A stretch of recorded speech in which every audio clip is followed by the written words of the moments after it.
So let's just jump straight into the topic of our conversation today. Now, the topic of attitudes is quite an interesting one, because I think in the past we've done like 2, probably even 3 sessions on attitude. And the reason we've spent so much time on attitude is because attitude is such a big thing. It is one of those things that you don't quite see. You can never point a finger at it. And usually it's one of those things that we don't quite realize how much of an impact it has on our performance, on our results, on our successes, on our failures, on the way people react to us, on the way people treat us, on the way we treat people. We don't quite realize, but attitude is such a huge thing. And once we understand how important attitude is, and once we understand how attitude affects us, both positively and negatively, I think we'll be positioning ourselves in a very good place to really make the most of this, of the opportunities that we have. And once we understand how we can really develop a winning attitude, an attitude of winners in us, then I think we'll be setting ourselves up for great success in our lives.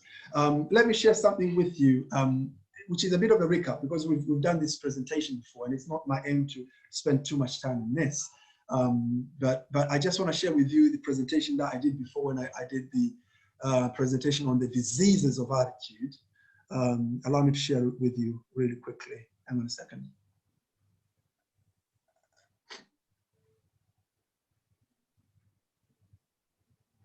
I hope you guys can see that. If you can see that, give me a thumbs up. Yeah, we can see it. Ah, brilliant. So basically, attitude, what was I saying? I'm just going to be skipping because we've covered most of these stuff. I just want to show you that. It's an iceberg analogy, and it's used in so many different contexts and different ways. But as far as attitude is concerned, if you know an iceberg, because it's made of ice, and ice is water basically, and ice has a density almost the same as water. It's just a little bit lighter than water, but it's almost the same density. So what happens is, when you see an iceberg, say you're in an ocean, it's very cold up in the Arctic, and you see an iceberg and you see this little thing sticking out, you look at it and you think like, oh, that's just a tiny little iceberg there. Don't be fooled. Underneath the surface, there is a massive ball of ice, and that's how icebergs are. So you see this analogy, you've got that little tip at the top there, that's what you see, and then you've got this huge, humongous thing under the surface, and basically that's the part you don't see, and that's how icebergs are, and that's exactly how attitude is. When you look at a person, you don't quite see the attitude, you don't quite understand the attitude, it's not quite so easily apparent, but its impact is humongous. It's huge. It has an impact in every area of our lives, the way we relate to people, the way we act, our moods, our relationships, our performance, everything has to do with attitude. So it's very important to understand attitude and really capitalize on creating that winning attitude. Now, we have talked about the diseases of attitude, and I'm just going to go through them really quickly because they are really important. The first disease that we talked about was indifference. Now, indifference is the mild approach to life. It's that attitude of not caring. You're living your life as if you don't care about it. You don't really care about what outcome is going to be, whether you're going to be successful or not. You don't really care. You go to work, you don't really care whether you're making a difference or not. That sort of attitude is called an attitude of indifference, and it's that lack of passion. I mean, if you study all great men in this world, every single one of them, every person that has achieved anything substantial in life, they have an attitude of passion. They are passionate about what they do. All great footballers are passionate about football. You can't find a great footballer who doesn't like football. There is no such thing. You can't find a great politician or a great leader who doesn't love to lead, who doesn't love to be up in the front line and really make a difference. It's impossible. You need that passion. So the first disease is the attitude of indifference, and we really need to overcome that. If you want success, the first place you want to go to, if you're finding yourself coming to stumbling blocks, you're really struggling to motivate yourself, the first thing you need to ask yourself is that, am I indifferent to life? Am I indifferent to situations in life? Am I lacking passion? And that's the first area that you really need to start ramping up. So the next one was the issue of indecision. Just 1 second, guys. Bear with me 1 second.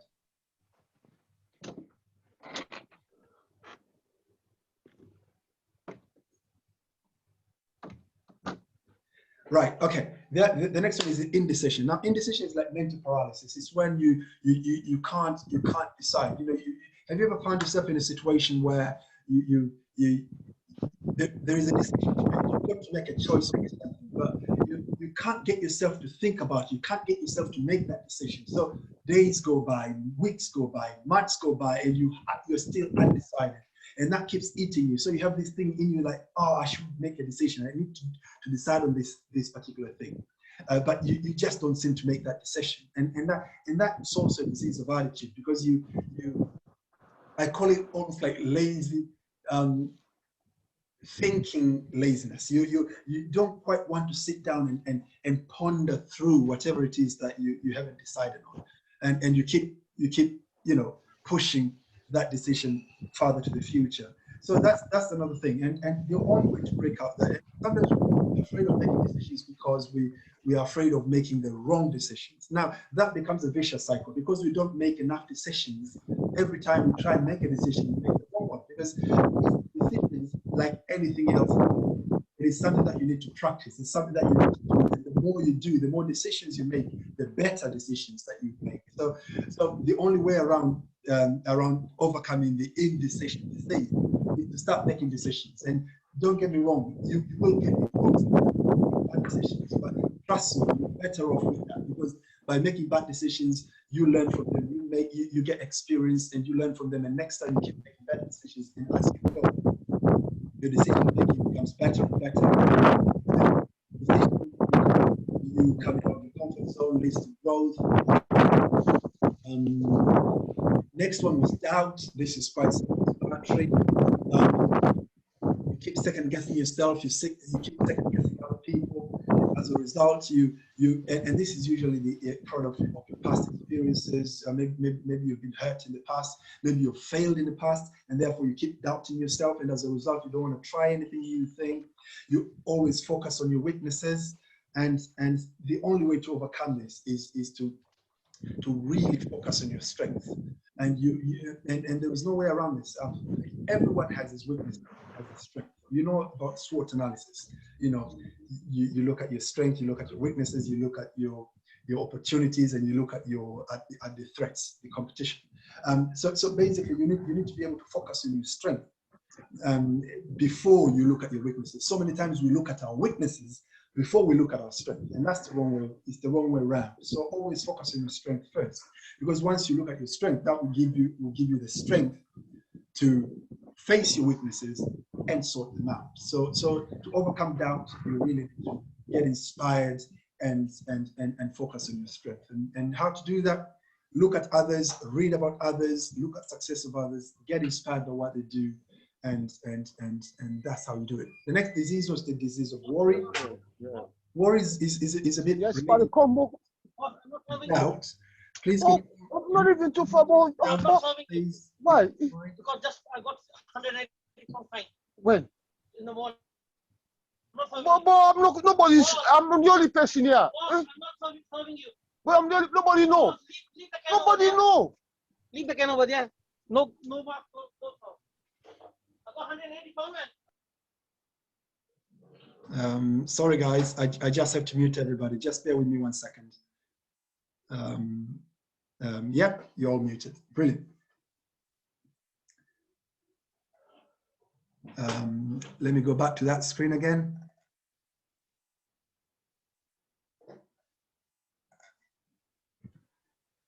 Yeah, I hope you can all see that. I do apologize for that. Let's move on.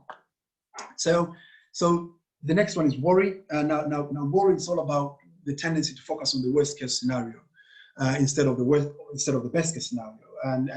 And this is when everything gets exaggerated out of proportion. You're so worried about the past. You're so worried about the present. You're so worried about the future. You know, you're just worried. It really paralyzes you, and you can't do anything. And later on, when we talk about about the practicalities of attitude and how to develop a winning attitude. We'll talk about these aspects, about the past, present, and future. And Jim Rohn, in his book, when he's talking about attitude, he's spoken really well about these things. And I hope we'll spend some time having a bit of a discussion on that. So I don't want to spend any more time. Another one, over caution, very similar again, is a timid approach to life. When you become risk evasive, you're trying to avoid risk. Trust me, in life, everything is risky. Life itself is risky. Jim Rohn says like life is so risky that no one will get out of it alive. That's how risky life is. So everything is risky. The most important thing is to be able to manage the risk rather than avoiding it. Because if we try to avoid risk every single time, we'll never be able to venture into anything of value, because everything of value has a risk attached to it. So that's another thing. Pessimism, another really terrible disease of attitude. Pessimism is the attitude of seeing glass empty instead of seeing a glass as half empty instead of half full. So everything, we always look at the world on a pessimistic side. You always look things on a negative side. You try to look for trouble, try to look for faults in everything.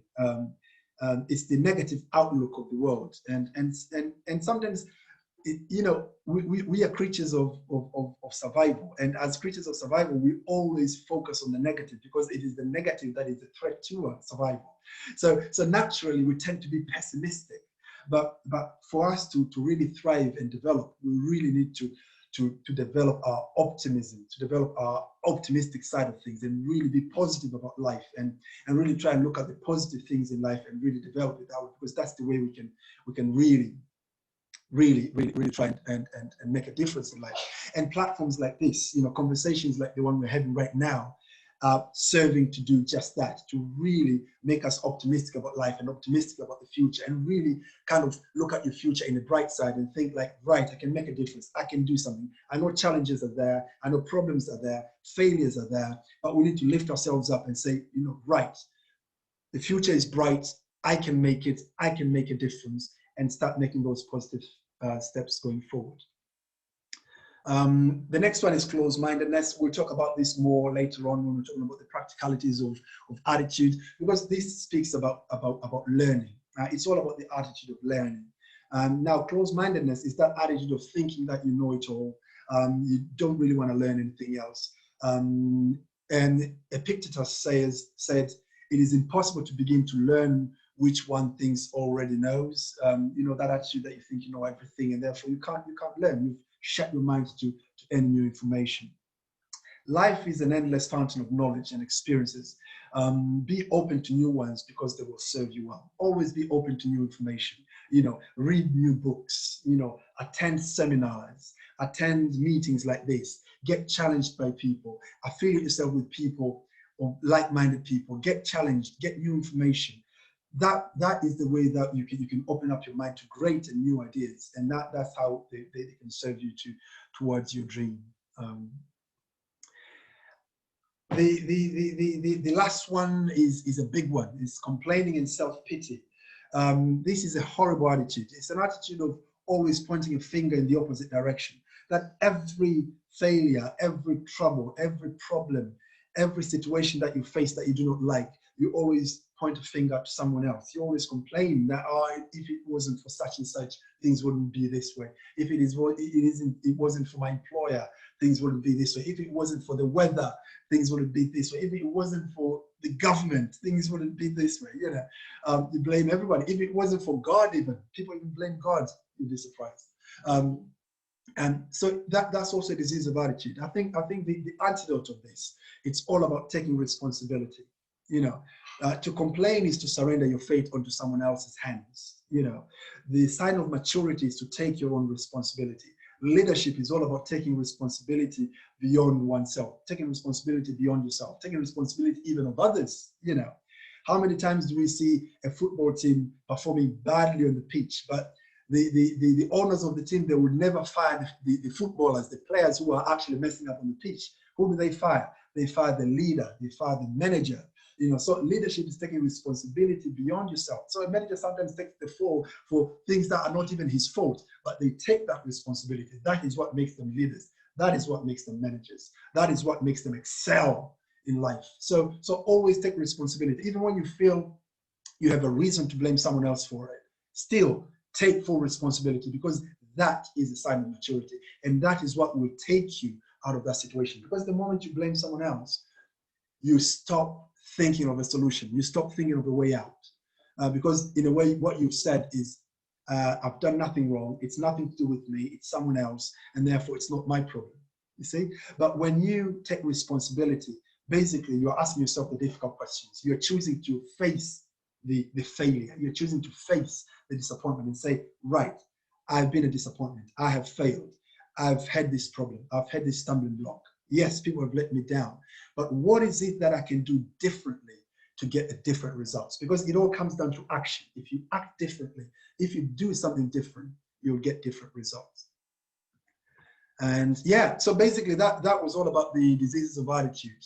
But today, very quickly, I want us to talk about, really quickly, I want to talk about the practicalities of attitude, developing a winning attitude. And I want us to look at four areas as far as attitude is concerned. But before I go there, I just want to encourage you guys.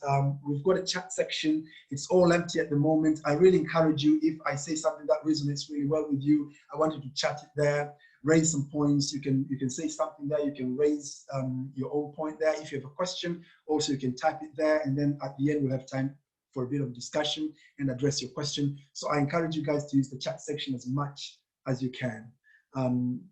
Yep. Now, really quickly, let's go into the practicalities of attitude. Now, like I said, there are 4 areas that I want us to share today. And the first one is attitude towards learning. That's the first one. The second one is attitude towards work. The third one is attitude towards health. And the fourth one is the attitude towards your past, present, and future. Okay? So attitude towards learning, attitude towards work, attitudes towards health, and attitudes towards past, present, and future. And then at the end, we're going to talk really quickly about how to improve your attitudes before I welcome Steve for the second part of my activity. Now, really quickly about attitude towards learning. Now, let me put it this way. When we were talking about diseases of attitudes, I mentioned one of them being closed-mindedness. You know, where you think you know it all. That attitude where we become too resistant to new information, and we become cynical. Norman Cousins once famously said that cynicism is the intellectual treason. You know, when you become cynical, when you become this person of doubt, any new information comes to you, you're like, no, that you always discredit information on without any basis, really.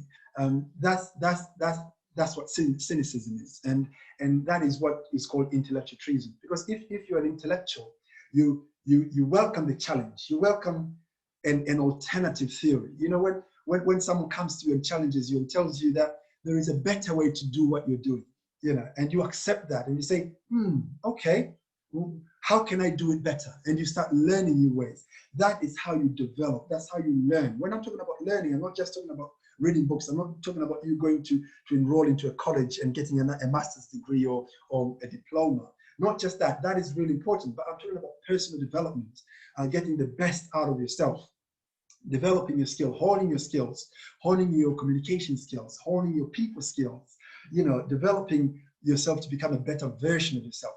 So your learning attitude goes a great length into determining how high you can go, how much you can learn. It's all down to how receptive you are to new information, how receptive you are to positive criticism, even negative ones, you know. And I want to challenge yourself, and I want you to ask yourself right now, how well do you take criticism? When someone comes to you and tells you, you know, my friend, you are messing up. Or, you know, my friend, you know, that thing that you normally do, you know, I think you can do it better. Or I think you can do it differently. How well do you cope with that? You know, that's the question that we need to ask ourselves. And trust you me, it's not easy. It's not easy for me. I don't fare really well with criticism, especially negative criticism.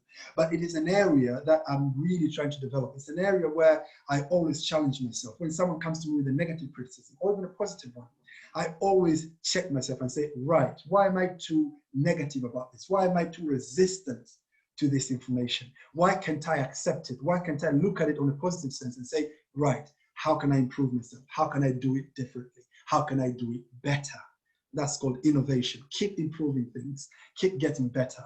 And that's how we develop. That's how we become better at what we do and who we are. So the attitude of learning is a big one. It's huge. We need to ask ourselves questions that, what's our attitudes? Do we think that learning is going to make us better? Do we think learning is boring? Do we think learning is hard work? Jim Rohn asked this question when we were doing the topic of philosophy. He says, if you think reading books or getting books to read is expensive, wait until you get the bill for ignorance. His point being that if you think it's hard work to learn and to get new information and really develop yourself that way, then wait until you get the bill, the cost of you actually not knowing things and making the mistakes in life. You know, in life, you don't want to make all the mistakes. You have to learn from mistakes of others. And that way, it will serve you well. That's the most cost-effective way of living.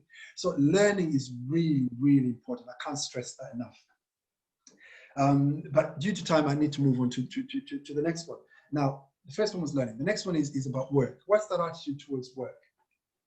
Now, work is an interesting one because when we look at work, very unfortunately, most of the times, especially when it comes to employed work, most of the times we tend to have the attitude of what's in it for me. So people tend to go to work. If you've listened to a lot of people's complaints at work, most of them would go like this: oh, my employer doesn't look after me. Employer doesn't care about my well-being. They always throw so much work for me to do, and you know, I'm not getting paid enough.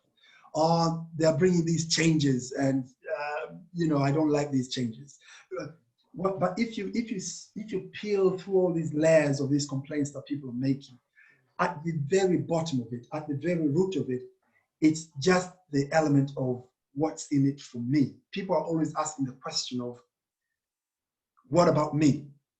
And unfortunately, you know, when you go to work for an employer, you have a contract, you've signed a contract, and you've agreed for a salary, and that is done. That is fixed. It's there. You're gonna sell your time and your expertise and your efforts for that remuneration, for that pay. That is done. So when you're going to work, there is no point in you focusing on that, focusing on what's in it for you, because what's in it for you has already been agreed and it is settled. Now, if the employer doesn't pay you, that's a different matter altogether. But if your employer is paying you, then when you go to work, you have to find something else beyond you to focus on.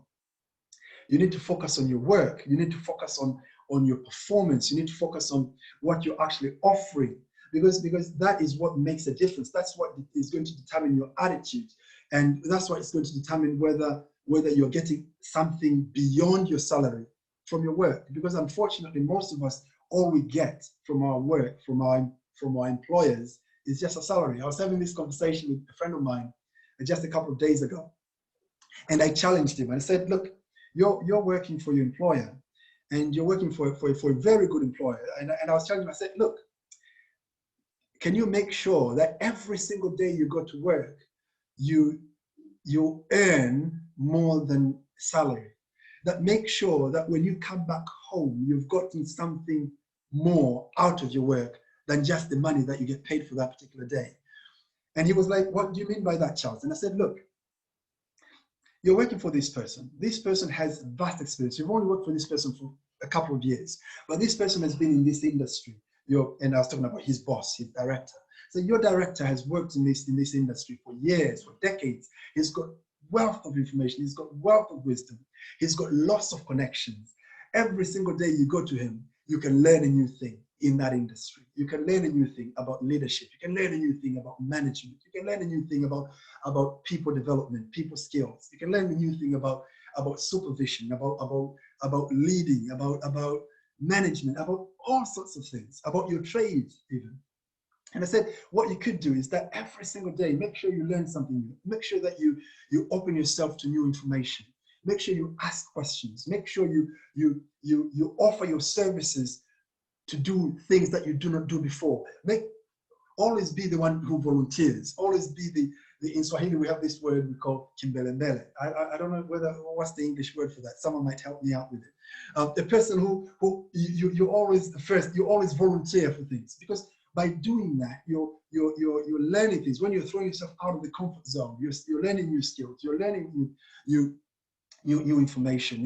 You're becoming more versatile, more valuable, not just to your employer, but to yourself as well. So when you do that, you're not just doing that to the benefit of your employer, but you're doing that to your own benefit, because you're adding value to yourself. And even when you quit that job and go and work for yourself, or go and work for a different employer, you realize how much you've grown, how much you've evolved because of that new attitude that you have.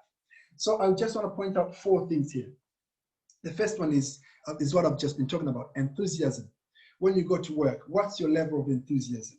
You know, how much energy do you take with you when you go to work? Do you wake up in the morning and say, oh, another day going to work? And you go to work like, oh, I'm just going to clock in my hours and then go home. You know, is that the attitude that you have? So you need to question that. You need to challenge that. You need to change that. You need to have more of the enthusiasm. You remember when you talk about the disease of indifference, you need the passion. You need to bring that passion at work. Another one is excellence. This is what I've been talking about: doing beyond your requirements. Having pride in your work. Really trying to do the best work you can and taking pride in it. Not so much focusing on your salary, but focusing on the difference that you're making, focusing on the growth that you're developing, the person that you're becoming at your place of work, and really taking pride in that. Third one, punctuality. This thing about getting to work early. There's this thing I've learned, and if you understand, if you get what I'm about to share with you, it might serve you well as well. What I've realized, and this is from my own personal experience when I was working for an employer, that if I focus on getting to work on time, I always feel like I'm just trying to give the employer, it's almost like tit for tat, you know what I mean? This person pays me for 8 hours, so I need to actually get to work exactly when my paid time starts, you know what I mean? You get what I'm saying? And therefore, when you have that attitude and that's what you do, so you're always trying to get to it right on the dot, just at that time.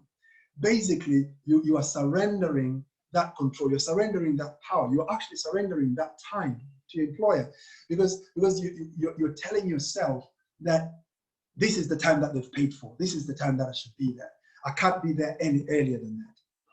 So I remember what I did is I challenged myself. I said, look, I'll be going to work half an hour before.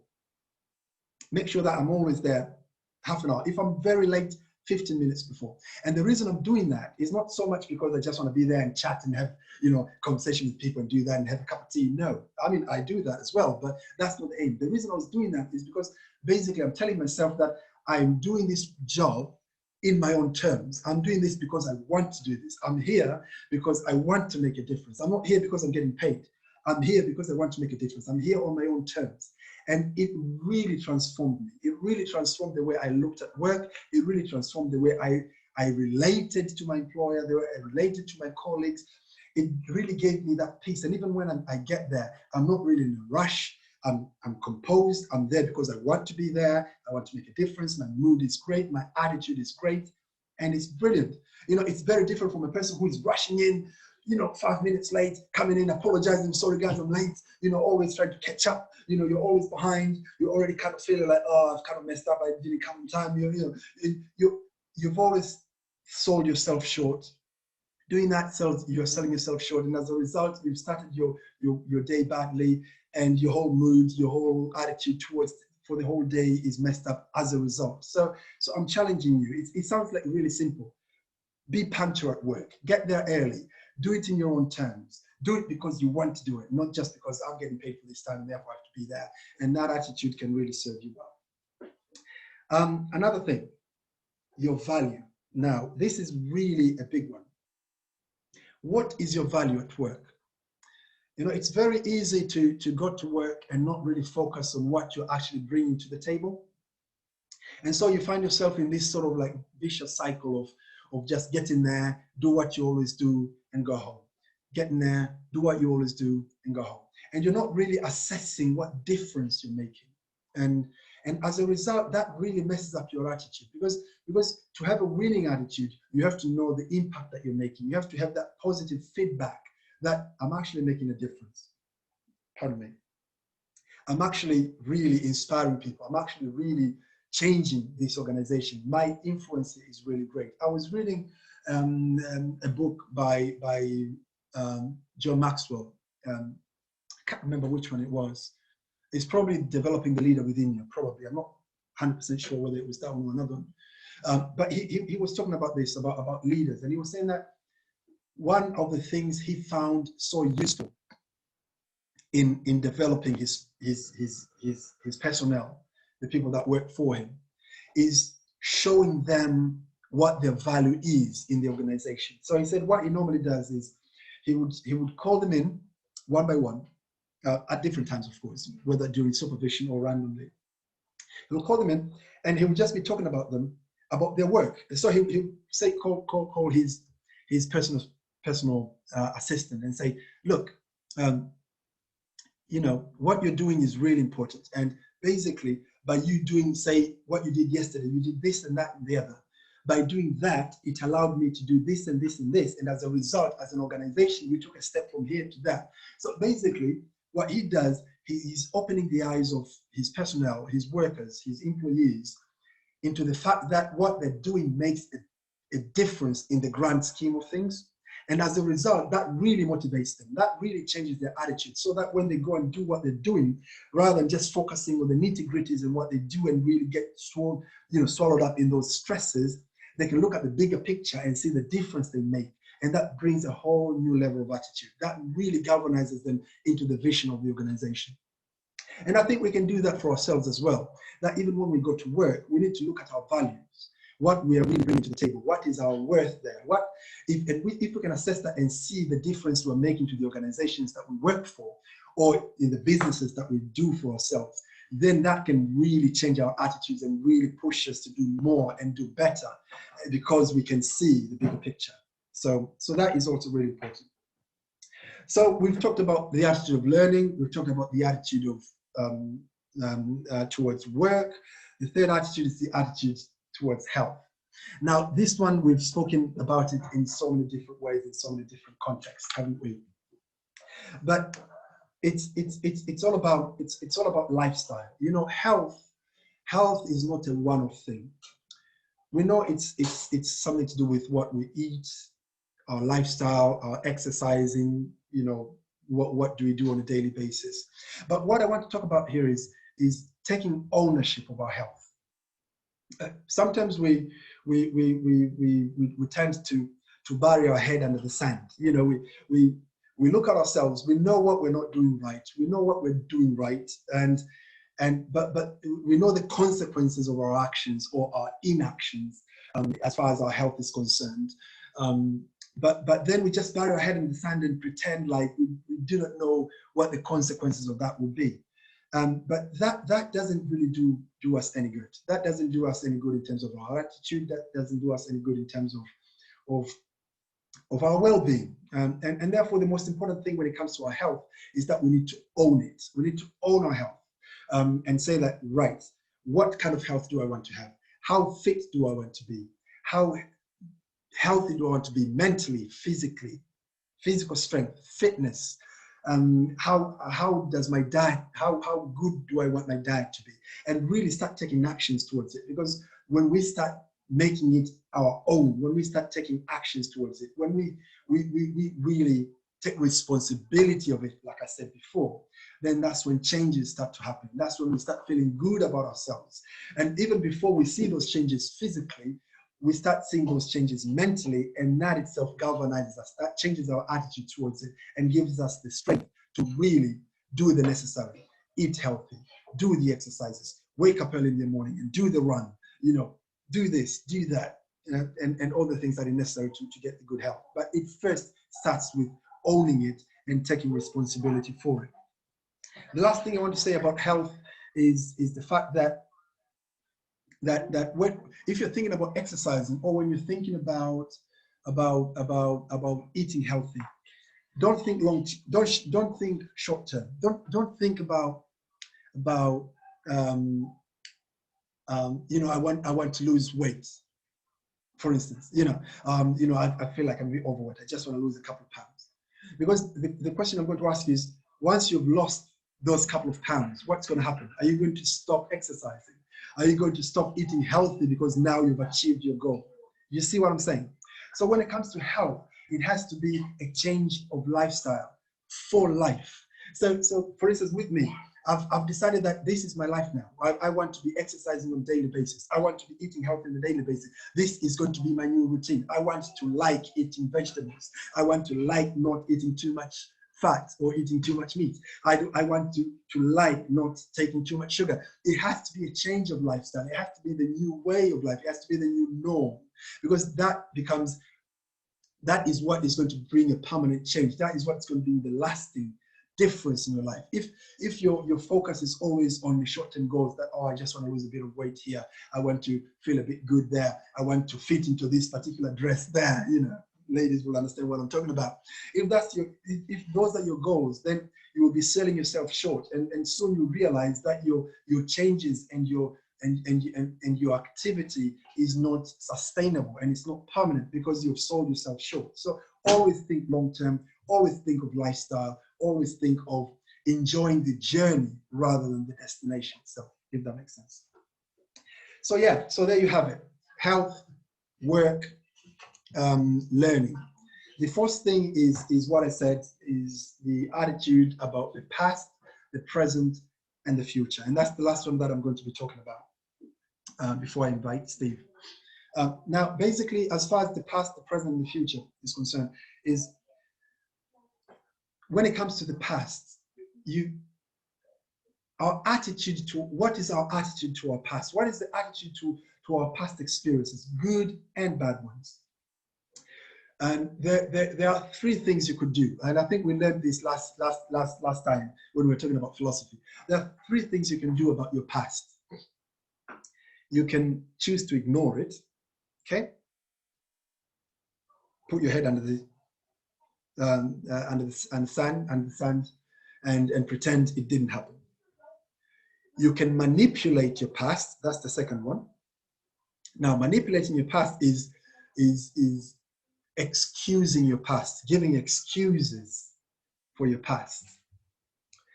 Or the third one is you can own it and learn from it. Now the right attitude to us looking at the past is us learning from it. Napoleon Hill, in his famous book Think and Grow Rich, he has this quote. He says that success requires no explanation and failure permits no alibi. I love that quote, because if you're successful, if you've done well, you don't need to explain yourself. You know, people who are successful, they don't need to explain themselves. You know, the success speaks for itself. But at the same time, failure permits no alibi. I mean, if you failed to do something, if you failed in life, the fact that you have an excuse for your failure doesn't make that failure any less. You know, if you're let me use the example of health, for instance.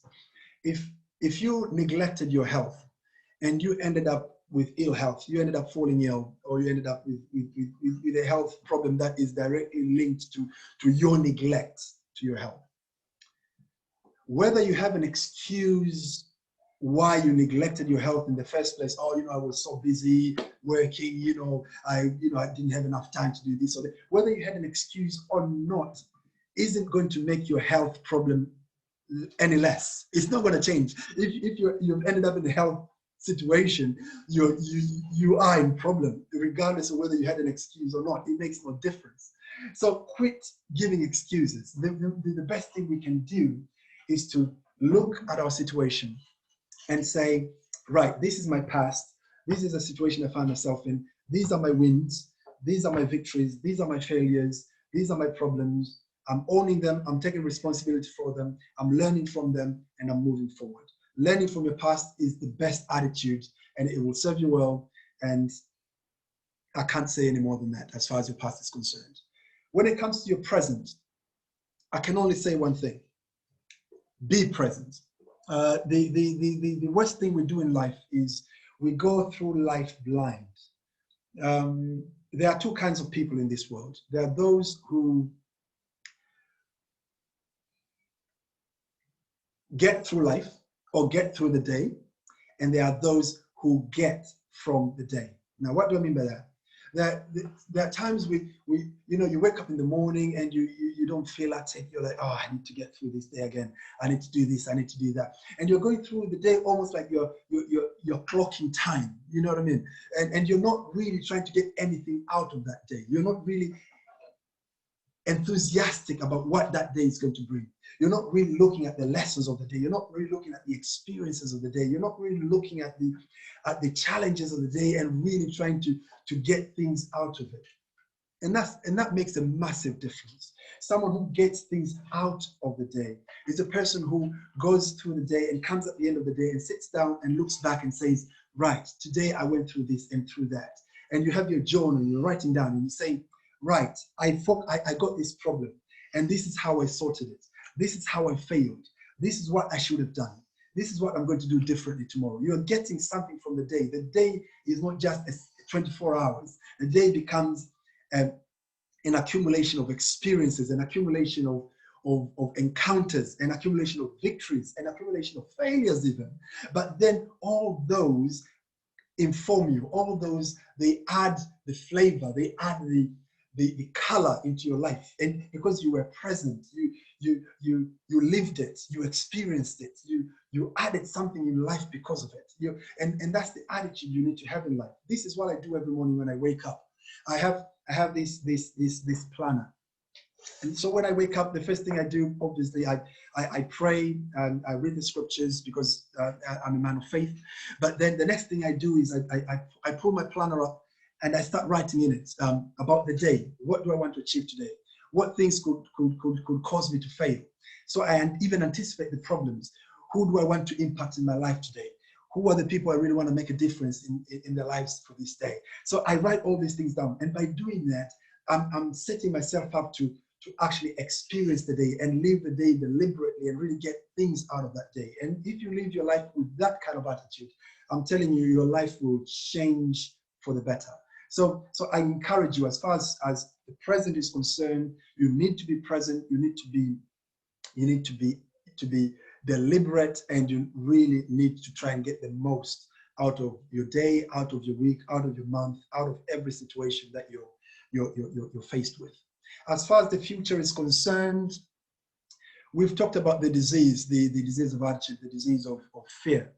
And so you need to be able to overcome that. You need to be able to overcome the worry. You need to be not to live a life of apprehension. You need to live a life of anticipation. You always need to face your future. I was having a conversation with a friend of mine, a brother of mine. He's here in Emeka earlier today, and I was encouraging him. I was challenging him because he's reading this book that we're doing right now, and he was sharing with me his insights. And I said to him that when we actually need to live the future now. We need to face our future right now for that future to serve us later.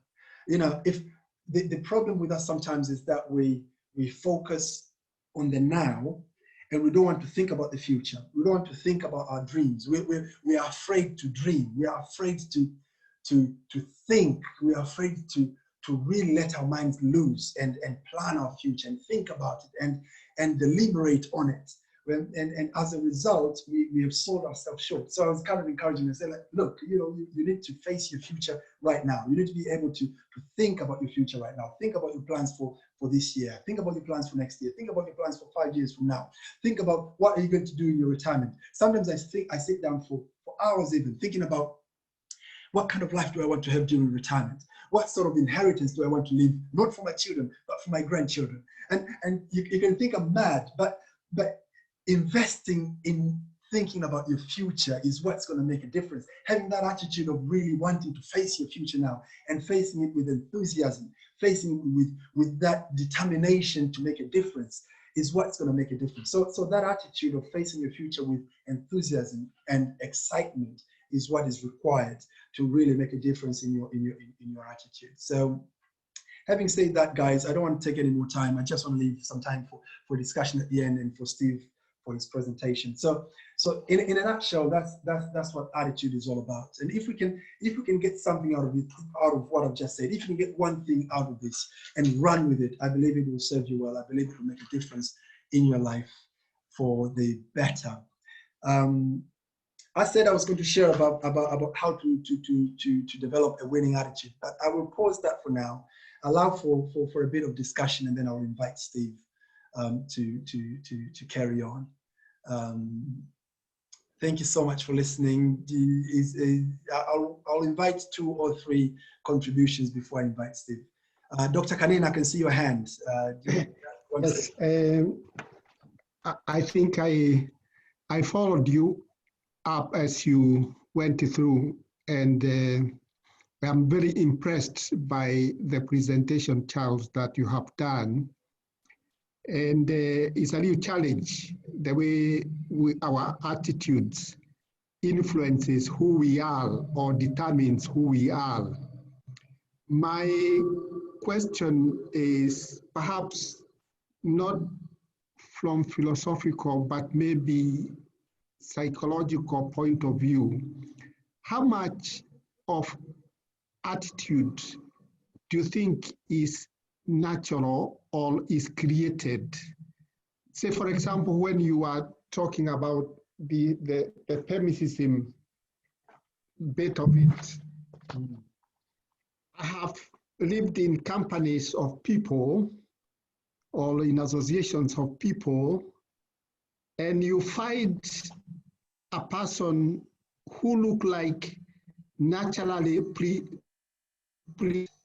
to negative things in life. And you tend to wonder whether this type of people create that attitude or this attitude naturally grows into them. That is a problem I have never come to know how it comes about, because I have found people who really don't mean to be negative, but they are always negative. And they themselves may be worried if you tell them, do you know you always present life in a negative manner? Then they wonder, Kwani, how do I present life? They always think they are doing their best, but looked at from lenses like the ones you have presented here to us, it amounts to that type of attitude to life. What can you say about that one, Charles? Thank you, Dr. Kanina. Learned? Is it natural? Is it environmental? How do attitudes grow? Yeah. Let me try and address that, and then if someone else has something else to add to it, they may add at the end. Basically, it's both. I think it's both. We are a product of our genetics and our environment, and therefore they both contribute to it. Now, when you think of attitude, I like to think of it as a spectrum. Let me use the same example you just used of what was the one you somebody who is naturally. You said maybe some people they appear to be naturally negative. Now that's the issue of pessimism and optimism. Okay, now let me use that as a spectrum. You have a spectrum. On one end, you have optimism. On the other end, you've got pessimism. Okay, but you've got a range in the middle. Now, what happens is that we all fall somewhere in the middle. Okay, you've got a perfect optimist on one end, and you've got a perfect pessimist on the other. We all fall in the middle, but then here in the middle, we fall in different areas. Okay, some people are more optimistic than others, and others are more pessimistic than others. Now, the reason why they are like that, like I said before, it may be a subject of genetics, but it may also be a subject of environment, what they've been exposed in the past, their upbringing, the people they've been involved with, the people they surround themselves with, and all those, that and the other. But the key point I think that we can take home, which I think is probably of most practical importance, is that wherever you are in that spectrum, whether you consider yourself to be a pessimist or you consider yourself to be an optimist, you can alter, you can learn to see things on the bright side. You can learn to be positive. Okay, a person who is more on the pessimistic side can learn to be more optimistic.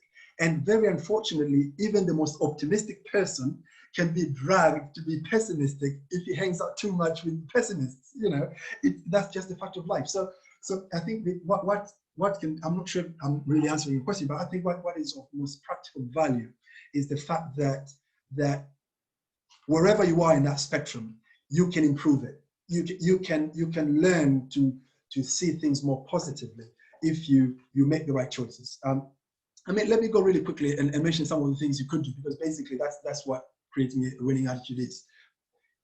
You know, hanging out with the right people. You know, if you're hanging out with negative people all the time, if you're surrounding yourself with negative information, then guaranteed your thinking habits will be negative, you'll be a pessimist, that will be your spiral of thinking, and that will not serve you well. If you're surrounding yourself with positive people, every time you meet people, they're always positive. Even when you're saying something negative, they manage to spin it and turn it into a positive. What does that do to you? You start seeing things differently. I mean, it's happened to me so many times. I'm having a conversation with a friend of mine, and here I am complaining about something, complaining about the government, complaining about economy, and this person manages to really turn it into a positive and starts talking about the opportunities that come with recessions, and start talking about this, that, and the other, and start talking about making a difference in the community, because that creates a gap. And all of a sudden, I started that conversation really negative, and this person has really turned it into positive and what I can do. And by the end of the conversation, I feel so uplifted, so encouraged. And so my response to it is that you can change your attitude, you can improve it if you focus on engaging with people that are positive, and that can really help you out. I hope I've answered your question in that sense. Yes. I'll invite one other person with a question or a contribution, and then I'll invite Steve for his presentation. Yes, Emeka. Hi, Charles, can you hear me? I can hear you. Hello, Charles. Yeah, I put it in the chat box. It's just when you talked about are you the kind of during your conversation about it, you talked about, are you the kind of person that can accept criticism, either positive or negative? For me lately, like if you can remember the time I spoke to you on the phone earlier on, for me lately I've been under a lot of pressure, mainly on myself, particularly in terms of goals for this year. But just that it hasn't, I won't say it has been that easy. And apart from that, even if I get criticism, I tend to be extremely hard on myself. I become my own worst enemy. In order to, I will say to an extent, I punish myself to try and become better. Is that natural or not natural? Because part of me say if I'm not hard on myself, that means, I don't know. Just there's always that voice in my head telling me that when will you ever learn? Okay, I can. If I understand you correctly, that is natural. That is absolutely natural. Being hard on yourself. I have the same situation as well. I have the same problem, and I think I mentioned it during my presentation. That especially when it comes to negative criticism, especially when I feel like I haven't done as well as I thought I should have done. But there is one thing you can do for that, because you beating yourself up and really knocking yourself down isn't going to do you any good. Even if your intentions are good, it's not going to do you any good, because what it's going to do, it's going to reinforce that self-doubt, that fact that you are an underachiever and that you don't quite manage to do the things you thought you should be doing, if you understand what I mean. And one of the solutions you could try and do, this certainly has worked for me, is you need to break down your working day, you need to break down your working week, you need to break down your working month. One of the reasons we get so frustrated with our lives and with our performance, I think, is the fact that we get overwhelmed. We try and think about things in a holistic fashion. For instance, you want to achieve something. It's not something you can achieve in a day, okay? But then because you haven't quite broken it down to what you could actually achieve on that particular day, you come at the end of that day still feeling like a failure because you haven't completed that whole thing. But the truth of the matter is you were never going to complete it in that one day anyway. But because you didn't set out that day and you didn't break down what you could really realistically complete on that day, you come out at the end of the day feeling like a failure. So what you could do is break down your goals into little chunks and things that you can achieve on a particular day, so that come at the end of the day, you can look back and say, right, I haven't fulfilled my ambition, the overall goal, but what I set out to do today, I have achieved. And that really boosts your confidence. That really brings that self-belief and stops you from really keep nagging yourself and beating yourself down that you're a failure. And in the long run, it builds your attitude and you become more positive about your goals and your ambitions. I hope that helps. Yeah, it does help. Thank you. Thank you. You're very welcome. Yeah. Thank you very much, guys. If you would allow me, I know you still have a lot of questions. If you allow me, if you can allow Steve to do his presentation first.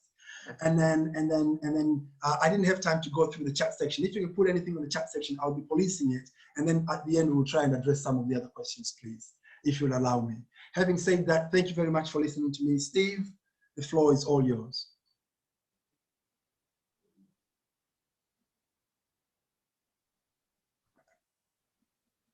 Stephen. Okay, yes.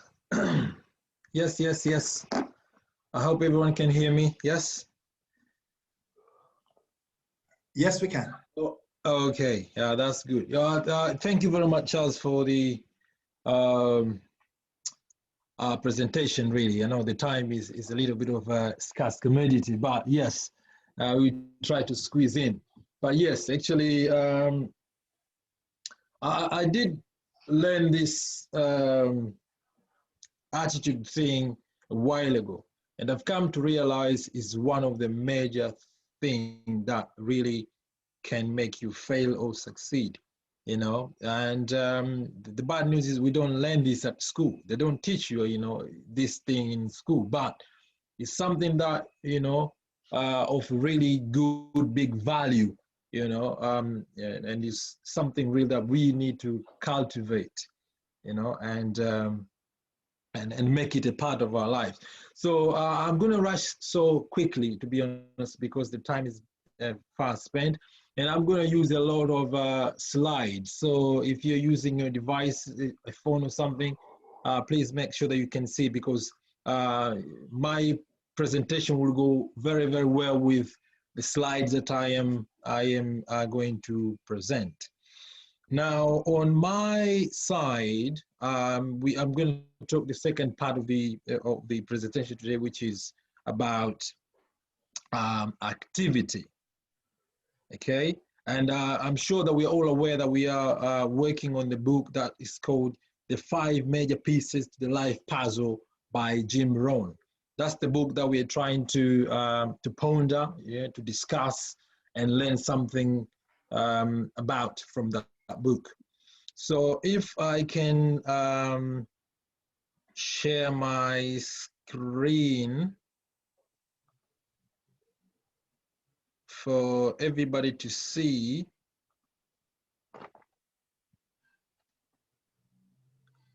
And then we will proceed.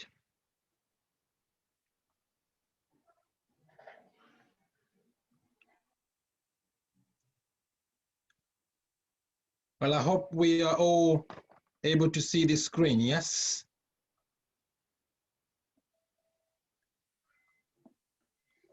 Yeah, so as I've said, actually, the part I'm going to cover today on my side is about activity.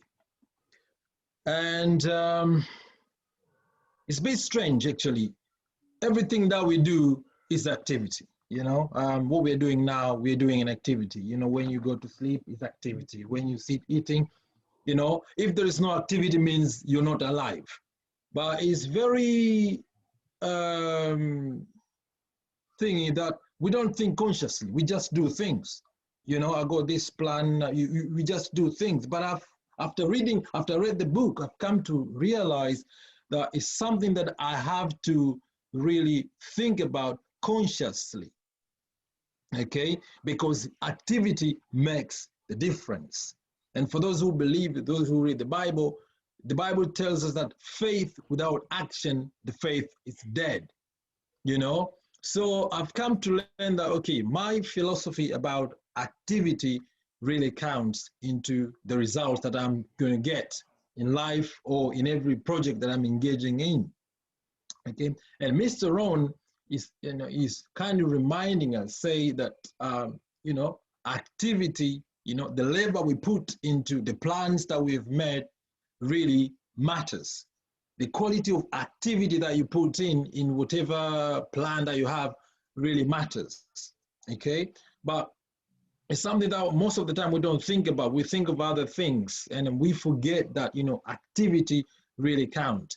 So, and this goes hand in hand with, you know, the attitude, or Boki was asking about well, I can't pronounce it with enthusiasm, you know, on whatever thing that you're engaging in. You need to have that passion, the drive, the energy, because all that counts into the results that you're going to get in the end.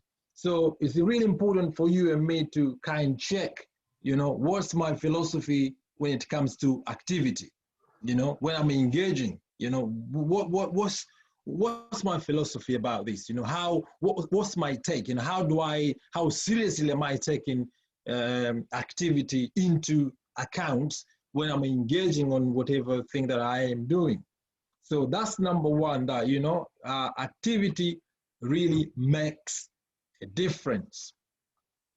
And again, in here, to solidify what I've just said, it's important for us to remember, you know, that activity is high priority. It is very important for you and me to be able to reap the maximum benefit. We got to really engage into doing something. You know, you can plan, you can think about, you can, you know, meditate, you can visualize, you can do whatever thing that you're doing. But if you don't engage into the activity, well, nothing will happen. Okay, and I put that Beto there. You can see he's very busy doing whatever it is doing, but it's just to highlight that activity in life is high priority. And you can have everything that you have. You can have all the books. If you don't read them, if you don't really put activity to read, it's not going to help you. You know, Mr. Rohn said the book that you don't read doesn't help you. It isn't going to help you. Okay, so activity is high priority. So I have to make sure that, you know, if I'm engaging in whatever project, whatever I am doing, I need to check the activity. You know, I need to check the activity. And again, there is one good reminder on this one, on checking the activity. At times, people are engaging into whatever thing, they become very busy. But it's very important to check that, okay, I am very busy, but busy doing what? Am I getting some results? Because you can just go to sleep Monday to Friday, very tired, I'm very busy, you know, I'm engaging in activity, but you see, you need to check the results on the, you know, the activity you're engaging in, you know, what am I getting? What's the output on the activity that I am engaging in? So the thing that I wanted to highlight in here, that the activity you're doing is of high priority for the benefit that we need to get in life. The next point, and that I want to highlight here, is the very key question that I want you and me to ask ourselves. And that is, what is my philosophy about activity? What is your philosophy about activity? When you're engaging in something, or when I'm engaging in something, you know, how hard do I engage? You know, how much time should I put in? How much discipline do I need to put in whatever thing that I am doing? Okay, how much passion am I putting? Zest, the drive, the commitment. You know, how much am I putting in? Because all these, you know, adds up. You know, if you're doing something in no diligence, of course it's an activity, but the intensity of your activity, you know, makes a difference. Okay, I put the ants in there. As you can see, they are doing something remarkable. You know, they're making a bridge. If you look close as well, it's impossible to do, but they managed to do. I don't know how they did it, but you know, that's the activity. That's the power of activity. Okay, you can come to the leaf and say, well, this is the end of it. There's a big gap. Nothing can happen in here. But well, when you really think about, plan, and engage yourself into activity, you can achieve some things, you know. And I put another picture of a bird in here. Incredible. I'm just marveled, you know, on the arts and craft that, you know, the bird has to make a nest like that. So you can see that there is really something inside activity to make us achieve what we want to achieve, you know, the result or the answer that we're searching for. So all these are important questions that we need to really ask ourselves, that if I am planning to do something and I'm engaging in it, how hard am I, you know, putting myself into it? Okay. The next bit, I don't have too much time, but I wanted us to watch this clip a little bit. And I want you really to I don't know if you can see, I hope it plays well. I tested in Chelsea, it was freezing a little bit.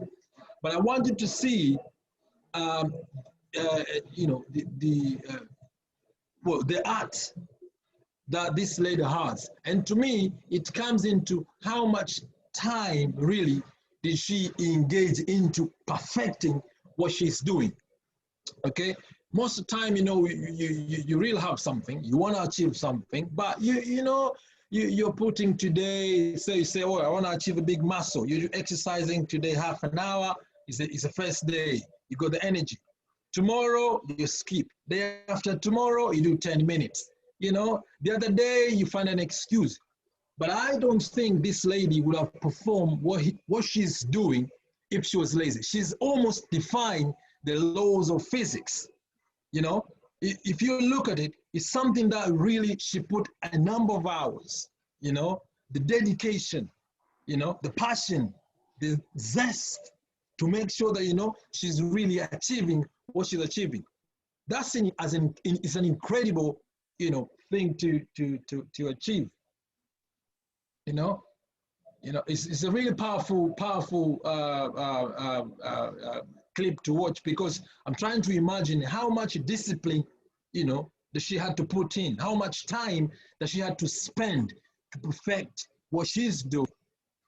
Yeah, so it's important for me. It's another reminder that if I am engaging in whatever thing that I want, you know, I'm going to be ready to pay the price. You know, I'm going to be ready to invest the time.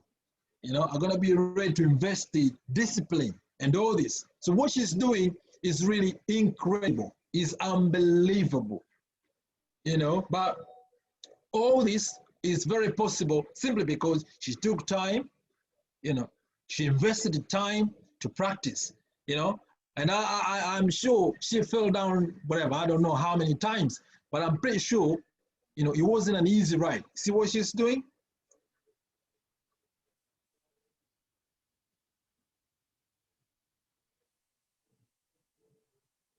Right? So you tell me how hard this thing is. It's very hard. I honestly think it isn't very easy to do. There are some other things that, you know, you can do easily, but not what she's doing. So it's the power of really dedication, the power of you, you know, giving it your all when you're engaging on something. Yeah, it's like magical. As you can see, it's like, well, this is magical. But, well, it's not magical. It's doing, it's practice, it's working on. Yeah. So for those who want to watch a bit more, the clip is on YouTube. If you type, you will find it. But for me, I just wanted to show you that, you know, how much you can achieve if you really, you're determined to do. You know, you're determined to do and willing to invest the time and everything. So you can watch more if you want. It's on a YouTube. Okay. Now, in the book, Mr. Rohn is reminding us of very important parable. And this is the parable of the talents. And I think we all know this story. We learned this from Sunday school, okay? We were told that, you know, a master had talents and he had 3 servants and he gave them talents, you know, 1 5, 1 2, and then the third one 1. And he went away. And when he came back, he said, okay, let's sit down and do numbers. Now, Mr. Rohn is reminding us that everybody has to develop their philosophy about activity, simply because this will affect the rest of our lives. And this is very true. I think we all know what happened in the end, actually. The one who did the best said, well done. The second one, well done. And the third one, well, unfortunately, it wasn't very nice. And actually, that one that he had was taken away and it was given to the guy who had the most. Now you can say, well, that's unfair. You know, I don't like that setting, but well, that's what it is. Okay, that's what it is. So this is important for us really to have a reminder that when we refine our philosophy and activity, that's one of the ways that we can really change pennies into fortune, you know, and then we can turn obstacles into opportunities. You know, it's a very simple thing. You can just kind of, you know, overlook. But in the end, there's some big lessons that you can learn. You know, you and me, we have been given something, you know, and we're going to know that at some point we are going to be accountable. Yeah, we need to present the numbers, you know, returns, you know, how much profit, how much loss at the end of the day. So it's very important for us to remember that, you know, the activity counts. And you can see what they did. You know, this one chose to bury in sand, the other one did what they did, and at the end of the day, everyone at the end presented the numbers. So your philosophy and my philosophy on activity makes the difference. Okay, next. It says that we created our circumstances by our past choices, and we both have the ability and responsibility to make better choices starting today. Okay, so you got the past, you did what you did, but the past is gone. What you can draw from the past is the lessons, really. What did I learn from the past, the mistakes and everything? Invest that into today, make a better tomorrow. So that's the whole thing about it. So you create tomorrow, and we create tomorrow today, right? If we ignore today, well, what we're going to get tomorrow is this kind of life. You see this guy, he's frustrated. Something is not right, you know, simply because, you know, if you don't use well today, tomorrow is going to be no good, not looking nice. Right? So I got to be mindful of my activity today, of my input today, on the quality of the what I'm putting today, because that will determine tomorrow. Okay? Whatever life has handed unto us, the talents, either it's 1, 100, 200, now it is your and my responsibility to do something about what we have been given. So each one of us has something, you know? And most of the time I was talking to Charles, people like to look outside, say, oh, the grass is greener on the other side, you know. I think Chatawe, you know, Brother Chatawe is more blessed than I am. You know, you're just looking at him and fascinated, but yeah, he is. But you see, look on where you are, you got something. There's something that you have that you can use. So we are all given something. And the thing is, you see, the Creator being God, being gracious, he has given us the easy part of the deal. He give you the seed, right? Your job and my job is put the seed in the ground, and then he does the miracle of life. What if he said, right, I'm going to give you to perform the miracle of life in the seed. That's the hard bit. So he just gave us an easy one. Get the seed, dig the farm, put them on the ground, forget about it. I, God, creator, will make the miracle. And the seed will germinate. So that's the thing that we need to also look into. Now, give it your all. Whatever your hand find to do it with all your might. You can choose to do with quota or with 5% or 15%. But you see, the problem is when you're alive, when you're here, that's the only time that we can engage into the activity. Once you're gone, you're gone. So every time and every opportunity that you have, engage well in the activity, right? Make sure you engage well. Make sure you give it your all, give it your all. Every time, 100%, no less. All the time, aspire, all the time, determine that I'm going to give it 100%. Okay? All the time. That's important. Now, here is another thing, which is to remind you and me that we are the centerpiece. Okay? We are the centerpiece. It's not what happens outside. What happens, happens. But the key is, what do I do with what happens? That makes the difference, And Mr. Rohn liked to give an example of setting of a sail. He say, you and me imagine that we are small little boats, and then we are at the Pacific Ocean. Now you say, what will determine the destination is not the blow of the wind, because the wind will blow to all of us, but how we set our sail, that makes a difference. Okay, so he's reminding us that if you do your job, work hard on your job, don't be lazy. But after that, work harder on yourself, because that's the only way, things will get better for you. Okay, if I change, things will change. If I don't change, nothing will change, And Mr. Bradley here said, be prepared to work hard and hope for a little luck. Recognize that the harder you work, the better prepared you become, and probably more luckier you will be. So you're gonna put some work, you're gonna put some labor into action. We're gonna put activity to work, but you're gonna remember that you are, the meat and the potato. Every other thing is just a side dish, but you are the main thing. Because most of the time, as Charles said earlier, we're looking in what's wrong outside. It's the coronavirus, it's the politics, it's economics. We can look outside, but well, at the end of the day, economics remain to be economics. It's been there. There's nothing you're going to do about economics too much, but there's something that you and me can do about me and about you. Okay?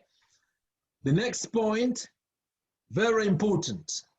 I found this picture and it made me laugh a little bit, but it's not something to laugh about.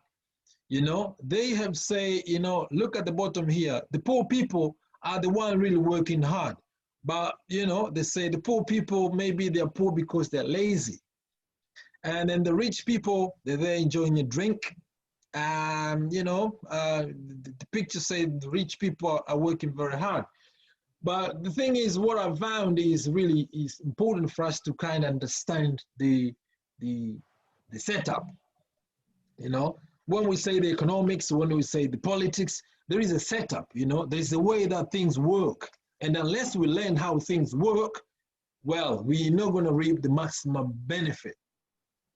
So whatever thing that we are engaging, if you're engaging in activity, if you're doing the business, if you're doing work, if you're doing an enterprise, then you're going to be smart. Okay? Most of the time, no one cares about the effort that you put, but what matters is the result that we get. You can't say, I'm working 56 hours a week. Of course, but what we want to see at the end of the day, we need to see on the other side of the tunnel, the 56 hours count into what, So you can work hard, which is true. We can put effort, it's true. But what matters in the end is the result that we get. Okay? So try your best when we engage into the activity, try to see that how can we engage smart. You can see in the picture there, you know, these are the people putting a lot of effort running, but this gentle, whatever it was, is the tortoise. It's got this, is it skateboard or something? And it's just easy, that's it. So he's working smart. So let's see, when we put activity into action, let's try to see how we can maximize, all right? The next point is, he's reminding us on rest. No, rest is important. Okay, we need to rest, but we need to make rest a necessity and not an objective. And I find that's very important, because if we you know, rest too long, Mr. Rohn said that the weeds will take the garden.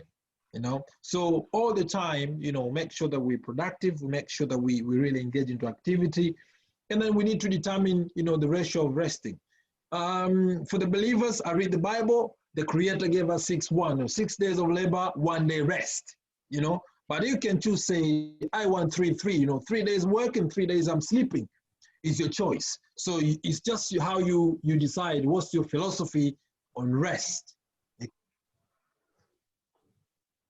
Okay, but it's important that you don't spend too much time sitting watching TV, wasting time. No, you need to have your philosophy on rest. Like, okay, how much do I have to work to rest? And I think this is a normal setting. Even in football, they're not going to rest in 20 minutes. They need to do 45 minutes rest, and 45 minutes playing, then rest, then another 45 minutes play.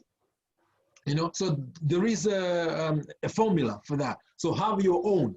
You know, because otherwise, possibly, you know, isn't going to work. And another point is the same, really, that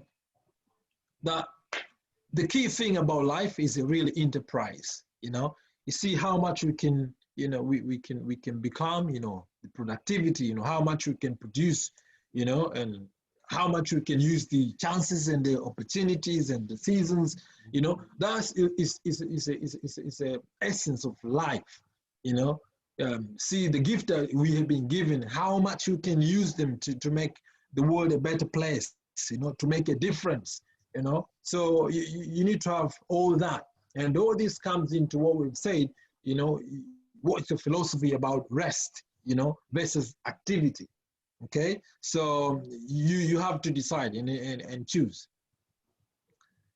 Again, it's a good philosophy to aspire to do the best you can, okay? To make sure that you find, well, your limit, if there is any, okay? You're gonna stretch yourself as much as you can, you know? And then Mr. Rohn was telling you, say, if you have a tree, how much can a tree grow? And then he said, well, the tree will grow as tall as it can. How much deep the root will go? The roots will go as deep as they can. So it's important. I think we all remember this. I'm a big fan of this gentleman here. You know, before he did this, this was impossible, right? For whatever, how many, 6-7 billion people, this was impossible. Never been done before. And it was like impossible, you know. But this gentleman say, well, there's nothing impossible. This is very possible. And then he did what he did. Yeah. So just see how much, you know, you can stretch yourself, you know. Whatever thing that says impossible now, well, you can make it possible. Usain Bolt proved that, you know, you can run whatever 100 meters in 9.58 seconds, you know. So see how much you can push yourself when you're getting into activity. Give it your maximum, okay? And here's a Zig Ziglar. Say, life is an echo. What you send out comes back. What you sow, you reap. What you give, you get. What you see in others exists in you. So let's take time to find our philosophy on the activity. Another point that to consider is the change that you want. Start with a choice, okay? So any day, at any time, at any moment you wish, you can start the process of change. So you got a willpower, you choose. you know, to engage into the activity that pushes forward, or to disengage, or to engage into activity that are pushing you backward, because there are some activity that when you engage in, they're taking you backwards. Okay, so the same way he was talking, Mr. Rohn was talking at one point, say, you know, you can commit a good act and can change your life, and you can commit a bad act and then can make you spend the rest of your life in prison. All did the act, but one with good and the other one with bad or negative results. Okay, so we have a choice to choose what we can engage in. Another point is we must intelligently plan our activity and take action, all right? We got to plan the activity. And if we don't plan for the activity, well, otherwise, I don't know. That guy say, well, I don't know, I'm just saying. But it's important we intelligently plan for our activities, because, you know, the quality of the activity determine the quality of the result that we're going to get in the end. Okay, so activity got to be planned. That's important. And as I said in the beginning, most time we don't think, we just wake up, and then most of the thing, you know, we do by autopilot. So I'm waking up, I'm going to shower, brush my teeth, you know, dress up, and we just do autopilot. But if you're going to start practicing thinking consciously about the activity, what we do, you know, that may make a difference between you, you know, saying, I think I'm not going to do this, I'll do this. I think I'm going to do this and not this. And that can really also change the result that you get. Okay, so when we engage into activity, make sure we plan for the activity and we take action. Okay, because we can plan, we can do everything, but if we don't act, then nothing happens. Okay, now this is what happens in the end, you know. People like to complain, and they forget that life is not designed to give, you know, to give us what we want, or what we want or what we need. Life gives us what we deserve, you know. Now, once you have this wrong, what you're going to do, you're going to hold the banner like this man in here. Say, when the rich drop the poor, it's called business. And when the poor fight back, it's called violence. Well, with the knowledge I have at the moment, I'm not going to hold the banner like this, because that doesn't exist. You know, you need to know the setting, the setup. The setup is you need to sow to reap. That's what it is. So life doesn't give you because you're poor and needy, then the money will come unto you. It won't happen like that, you know. So it's important for us to know. It's a very key thing here, you know, to understand that, you know, being needy doesn't make you, you know, get things. You know, we're going to work for them. We're going to engage into activity. We're going to engage into right attitude, into discipline, you know, and planning and all these things for us to earn what we need to do. And here you can use the example of talents. Those people were given the talents, you know, 1, you know, 2, another 1, 5. Well, in the end, we saw what happened. So the one who had 1 won't come and say, oh, I'm complaining, because the one who had 2 made 4. The one who had 5 made 10. So what's the problem? Why are you complaining? There's nothing to complain. It's the activity that made the difference. How did you think about, you know, what to do with the talent? That's what makes the winner and the losers. Okay, so to hold a banner like this is not appropriate. I'm sorry to say. Okay, and that's what it is. You can see the difference, you know. Just across the river, wherever it is, good life. On the river, on the other side of the river, you can see. So, yeah, another reminder is work hard on you. Very important. Okay. Now, we must become wise enough to use today to plan for tomorrow. Very important. Okay. We got today to prepare for tomorrow. If we lose today, well, tomorrow isn't going to look good, because today is the day we plant the seed for tomorrow. So let's use today wisely. Number two, we must design the future, not just dream about it. Okay, future by design, life by design. Okay, now Mr. Rohn say if you don't design it, somebody else will design for you. So we're gonna sit down and design what kind of future do we want. We can dream about it, that's good, but we're gonna do something about it, and that is really engaging, springing into activity, some plans. Whatever we can do, networking, get some extra classes, read some books, whatever we can do. Number three, if we discipline ourselves and put intelligence into our plans, then we'll put fortune into our future, and I found that very true. So you discipline yourself, spring into activity, put some brain in it, make some plans, then the fortune will be within reach. Okay. Now, he's also reminding us that our journey towards success cannot be like a Sunday drive. It can't be like that. It's not just like a quick fix. There's no shortcuts, in life. There isn't a shortcut. We're going to plan and walk the walk. That's what we need to do, and that's what's going to happen, okay? And then we're going to have a specific destination, because otherwise you're going to be just going round and round and round. So we need to know where we're going, we put the resources together, we make the plans, and we engage into the activity. That is key. Okay. And the next point is a big thank you for today. I apologize, I'm 15 minutes over time, but thank you very much for today. And I hope that, Stephen. Stephen. We have hello. Hello, mate. Could you just put back that previous slide, please, just quickly? I just want to put down the last point. That one, yes? Yes, please. Thank you. No problem. Yeah. So as I'm winding up, what I want us to do is really thinking consciously about activity. Okay.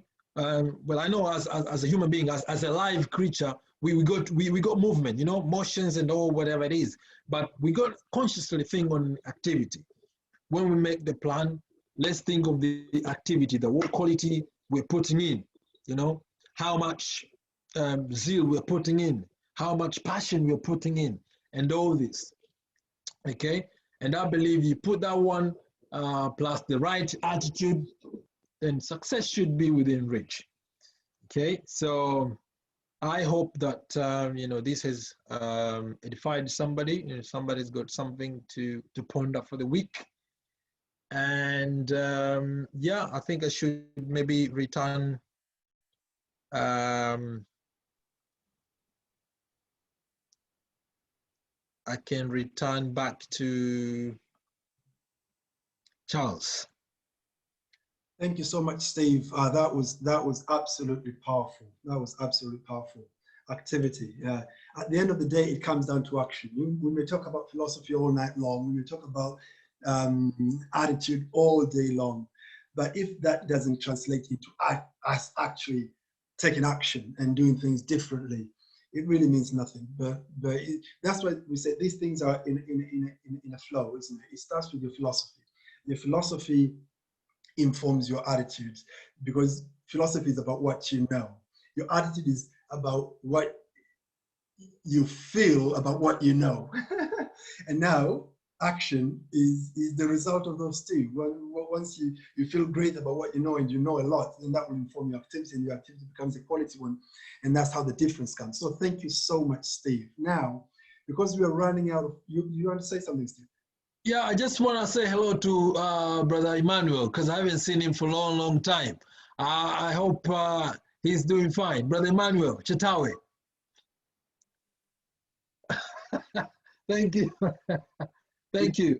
He's not saying a word. Is he just waving? He's just waving. I don't know what's going on, but he doesn't want to say a word. No, I was mute. I said something. So thank you very much. Nice to see you. Thank you very much. Appreciate it.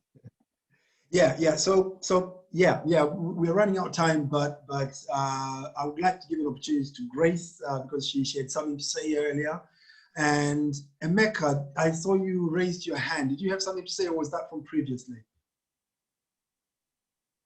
Previously. Oh, that was from previously. I think, yeah, from my memory, yeah. No, that's brilliant. So I can see Brother Chitawe also has a raised hand. So I'll give an opportunity to Grace first, and then Chitawe afterwards, and then one last person, because it's very important to hear contributions from others as well. And then we'll wind up there. I do apologize for the time. If you can bear with us a few more minutes, we'll get done shortly. So Grace, over to you first.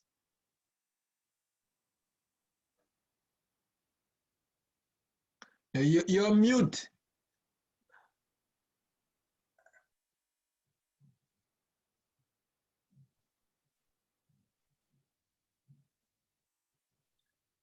You're still on mute, Grace.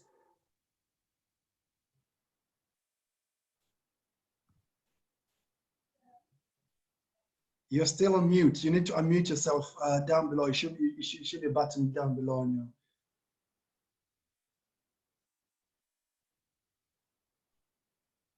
Anyway, in the meantime, you're still on mute, unfortunately. Let's go to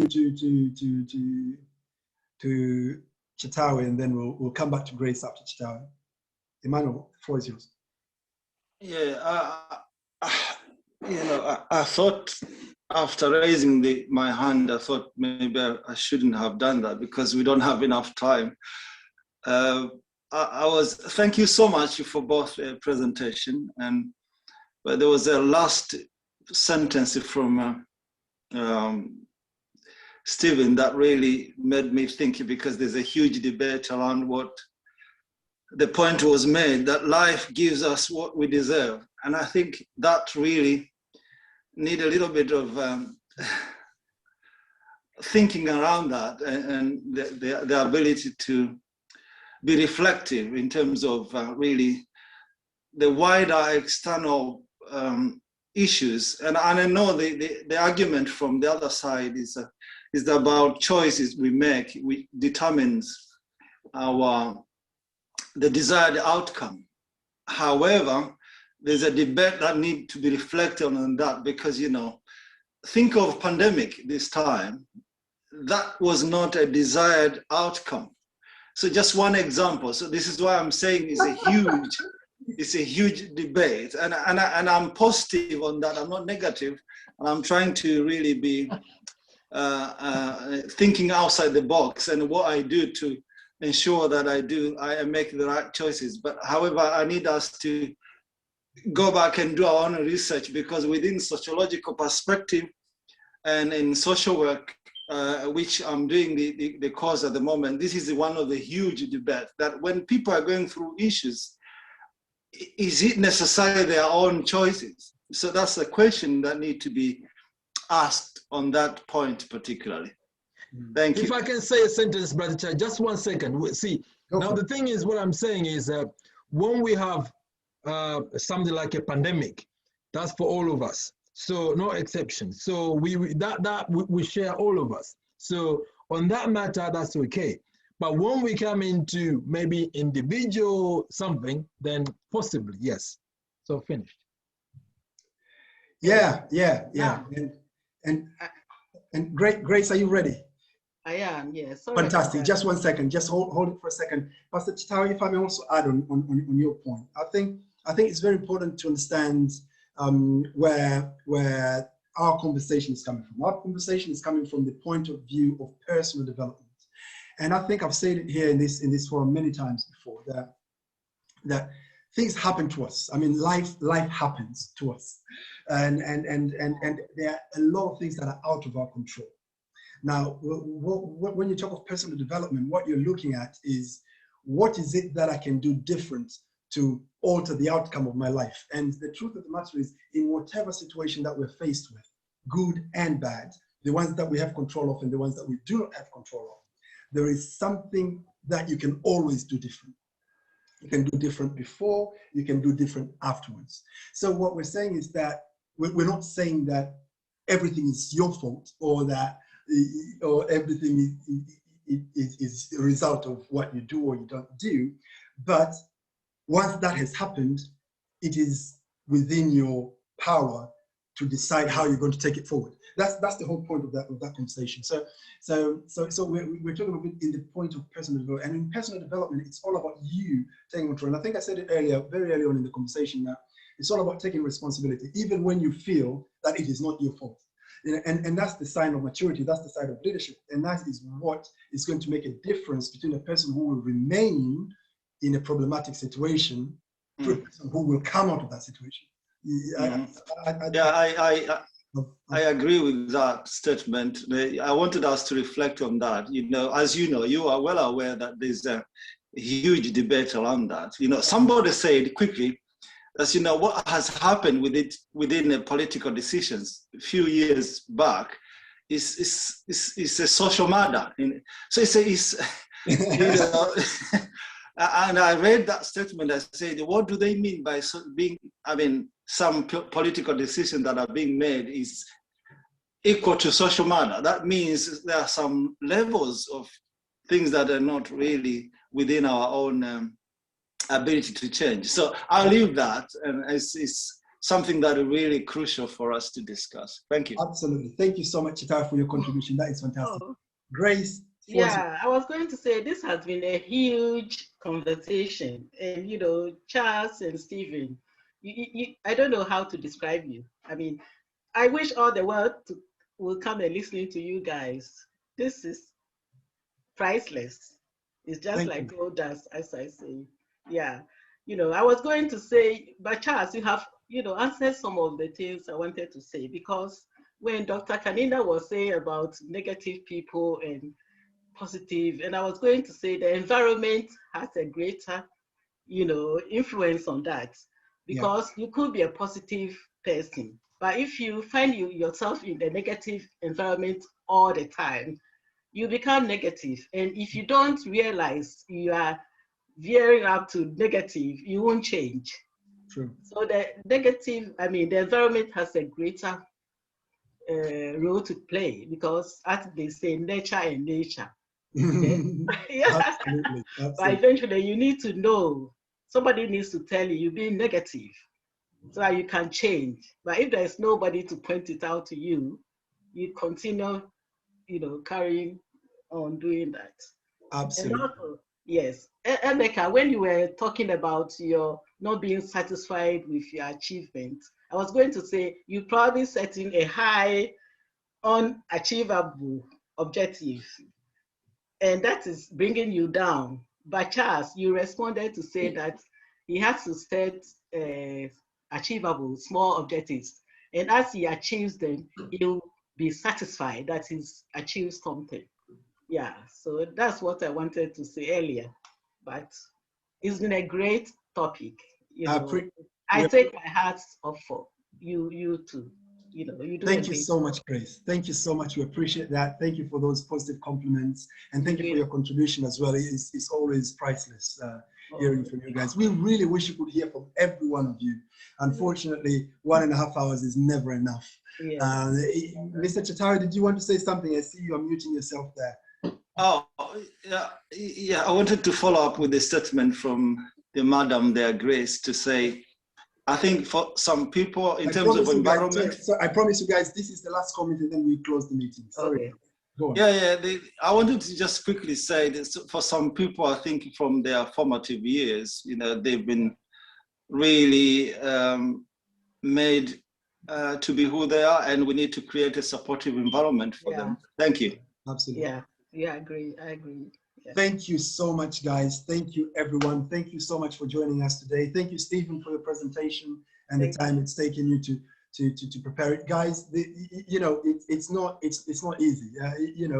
We spend a lot of time trying to prepare these materials and really make it in a way that we can communicate it to you and add value in your life. So I really appreciate you, Stephen, for the time you've taken to prepare and to give the presentation. And thank you guys for giving your time to join us. It is you that make this platform useful. So let's all be great ambassadors of these conversations, because we need more of these conversations in our societies. And you are all great champions of our communities. And I believe that if we can change, if we can be positive, we can be ambassadors of positive change, then the rest of our community will follow suit. So on that note, have a great weekend. Thank you for your time, and God bless you guys.